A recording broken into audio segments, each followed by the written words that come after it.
Welcome to this deep dive. We're tackling a really interesting topic you brought up, using data, basically, to make smarter decisions about people at work. That's right. You sent over some great articles on talent analytics, and, well, our mission today is to kind of cut through the jargon, Yeah, definitely. and really get a handle on how leading companies are moving past just gut feelings to actually know their talent. Exactly. And it's not just basic HR headcounts or anything. This is really about how, forward-thinking places are connecting the dots between their people data and actual business results. Okay. It's about getting that real data-backed insight into your workforce, hopefully gaining a competitive edge. So let's unpack this shift. It feels like for ages, decisions were all intuition, right? Experience. The we've always done it this way thing. Yeah. But now these articles, they're showing a clear move towards data. And the names are big.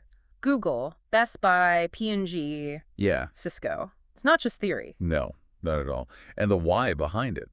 Well, there are a few factors. Like what? There's always pressure to get better performance, isn't there? People are a huge investment. Sure. Makes sense. And then there's just so much data now. These digital trails we leave everywhere. Right. From all the systems we use. Exactly. They offer insights we never had before. Yeah. So fundamentally, it's about taking the guesswork out of managing people. Okay. Taking the guesswork out. And it's not just about having data. It's using it strategically. Yeah. Precisely. And the impact. Oh, it could be pretty huge. Like the Best Buy example, they crunched the numbers. Yeah. They found that just a tiny, 0.1% increase in employee engagement linked to over $100,000 in extra operating income per store per year. Wow. That's a direct line to the money. That's a serious ROI on understanding your people. And it's not just engagement. No. Think about AT&T and Google, too. Finding that someone's initiative, Yeah. their get up and go, Yeah. was a way better predictor of success than their college grades. Huh. That really goes against the grain, doesn't it? Traditional hiring. It absolutely does. And Sprint found specific things that predicted who might leave early, Like what? like whether someone signed up for the retirement program. Little things like that gave them clues. That's actual intelligence HR can use then. Definitely. And then you've got AC Milan, the football club. Yeah, I saw that one. That was wild. 60,000 data points per player 60,000 for what? for health, fitness, even helping with contract talks. It's serious data-driven talent management. They're really treating players like assets, using data to keep them performing. Exactly. And Cognizant found that people who blogged internally, The tech company? yeah, those employees were more engaged, happier, and performed about 10% better. That's surprising. A link between just internal blogging and performance. It suggests something about communication and productivity, maybe. Could be. And hurrahs. They seem to really nail this. They did. They quantified savings from wellness programs, millions in reduced urgent care costs. And they didn't stop there. They connected employee engagement directly to top-line revenue. Making the business case plain and simple. Even Ketchum, the PR firm, analyzing social networks in their office to see how information flowed. That's pretty advanced stuff. Using data to map internal communication. It just shows how versatile this whole talent analytics thing can be, right? It's not one single thing. Right. It's a toolkit. Yeah, a toolkit you can apply in lots of different ways to get real business results. Okay, so we've got the why it drives performance, reduces guesswork, and some really impressive results. Now, the articles get into the different types of talent analytics, 6 of them. Yeah, 6 types.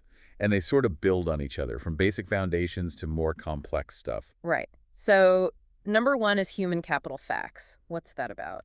That's basically getting your house in order, creating one single reliable source for all your basic HR data. Like headcount, turnover, demographics. Yeah. The essentials. Exactly. The fundamental building blocks. Without this, you can't really do much else. And the example was JetBlue's crew member net promoter score. Right. Like a customer satisfaction score, but for employees. Asking, would you recommend working here? And they use that to track engagement and even tie it to exec bonuses. Yeah. And that highlights the importance of transparency, which came up with Hurrahs too. They documented their HR scorecard really well. Makes sense. If people know how the data is used, they're more likely to buy in. Exactly. Trust is huge. So after the basic facts, you get to analytical HR. Okay, level 2. This is where you start slicing and dicing that data, looking at segments. So not just company-wide turnover, but maybe turnover in this department or that location. Precisely. or by job role. You're looking for patterns and insights within specific groups. Like the Lockheed Martin example, their performance system. It linked individual goals to the bigger company objectives. So they could spot high flyers or maybe areas needing development. Exactly. Moving beyond just the overall numbers to see the details. Got it. Then human capital investment analysis. This sounds more financial. It is. It's about ROI. Right. What bang are you getting for your buck on HR programs? Right. Are your training programs actually improving performance? Does that wellness initiative save money? That's the idea. You're connecting talent spending to actual business outcomes. And Sysco was the big example here, wasn't it? Yeah, they really demonstrated the link between employee satisfaction and, well, pretty much everything. Higher revenue, lower costs, better retention. And even customer loyalty. And that specific win with their delivery associates. Improving retention there. Yeah, saved them nearly $50 million. That's a powerful case study. It really shows that investing in people isn't just, a nice to have. It can drive profit. Absolutely. It's not just a cost center. Yeah. Okay, number 4, workforce forecasts. Looking ahead, predicting future talent needs. Yep. Based on growth plans, potential retirements, skill gaps, all that strategic planning stuff. Dow Chemical had that custom model, right? To predict headcount by different segments and levels. And they could run what-if scenarios, too. Yeah. What if growth slows down? What if attrition increases in this area? It allows for proactive planning. Essential for staying ahead, I guess, especially in fast-moving industries. For sure. Then number 5 is the talent value model. This one's interesting. Why people stay or leave. Understanding the drivers. Exactly. What attracts people? What keeps them there? What makes them walk away? And Google's approach here was different, focusing on low performers. Yeah. Instead of just managing them out, they used data to figure out why they were struggling. The idea being they might just be in the wrong role. Or maybe have a poor manager. Precisely. It's about supporting them. Laszlo Bock's quote about why people stay even in that bottom 5%. The mission, the people, the growth opportunities. Right. It shows the value of understanding those deeper motivations. Yeah. It's more strategic, maybe more empathetic. Yeah, than just up or out. Okay, last one. The talent supply chain. Sounds complex. It is. This is the most advanced stage. It's about real-time optimization. Like deploying talent exactly where it's needed, right when it's needed. Kind of like a manufacturing supply chain, but for people. The retail example makes sense, predicting call center traffic to adjust staffing on the fly. Exactly. Maximizing efficiency, improving service. But the articles admit this one's tough. Still early days for most. Requires really sophisticated data and systems working together seamlessly. Definitely. But the potential for agility is pretty significant. Okay, so that covers the 6 levels of analytics. Now, the how, the articles talked about the Delta framework. Right. Delta. It's an acronym for the key things you need to build this capability. So D is for data. We touched on this, but it's foundational, isn't it? Absolutely fundamental. You need good quality data. That might mean cleaning up what you have or maybe adding new metrics. Like JetBlue score or Harrah's trying to track smiles, which sounds tricky. Yeah, maybe a bit ambitious. But the point is, think creatively about what data could be useful. And critically, it doesn't need to be perfect. Right. Don't wait for perfection. Good enough to see trends is often okay. Exactly. Otherwise, you never start. Okay. E is enterprise orientation. Breaking down silos, getting HR data out across the business. Precisely. Talent analytics can't live just within HR. It needs to connect to finance, operations, marketing, everywhere. Because you're trying to link people to overall business performance. The examples like JetBlue, Best Buy, Limited Brands, they are connecting local employee metrics to company-wide results. That needs cross-functional data sharing. Makes sense. So, solid data shared widely. Then L is analytical leadership. This sounds critical. Probably the most critical factor, according to the sources. You absolutely need leadership buy-in. They need to champion it, ask the data-driven questions. Yes, and be willing to act on the insights, even if they challenge old assumptions. Yeah. And support experimentation. Like, be okay with trying things that might not pan out. Exactly. It's a learning process. Yeah. Comcast's story about having to really sell the business case to leaders, that shows how important it is. Well, you need to speak their language. Okay, T is for strategic targets. Yeah, don't just analyze everything for the sake of it. Focus. Focus on the people, questions that really matter for the company's strategy right now. Exactly. What are the biggest priorities? Is it retention? Improving leadership? filling key skill gaps. Aim your analytics there. Like Google shifting focus from just hiring faster to keeping people and making managers better as they matured. Perfect example. Aligning analytics with evolving business needs. Okay. And finally, A is for analysts. You need the right people to actually do this work. You do. And it's not just number crunchers.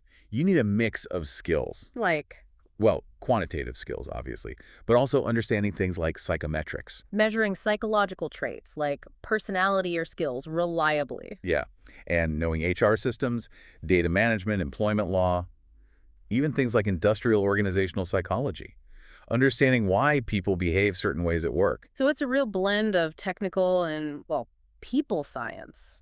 It is. That's why big companies often set up dedicated HR analytics teams.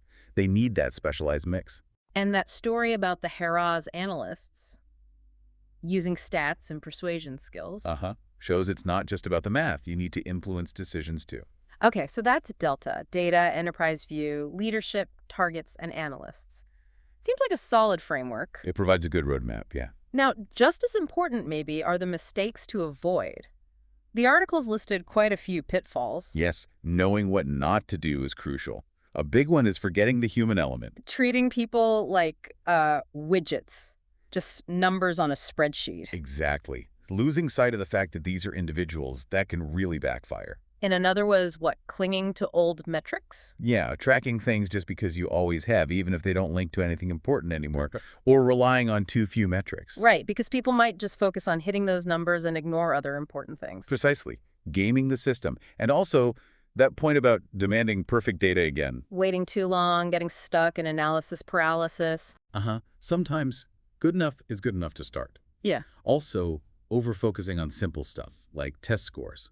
And missing the complex things like creativity or teamwork. Right, or only applying this rigor to entry-level hires and not looking at leadership roles analytically. And not updating your focus as the business changes. Yeah, priority shift. Yeah. Your analytics need to shift too. And finally, just focusing on making HR itself more efficient rather than impacting the whole business. Exactly. Missing the strategic connection.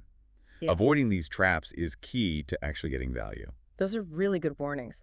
So lastly, the articles held up Google as a kind of case study, right? Their PyLab team. Yeah, People in Innovation Lab, they really exemplify this data-driven HR approach. They use data for pretty much everything people related, it seems. They do, like figuring out what predicts high performance or what signals someone might leave. And that finding about interviews, that doing fewer interviews, like around 5, actually led to better hires. Yeah, counterintuitive, right? Yeah.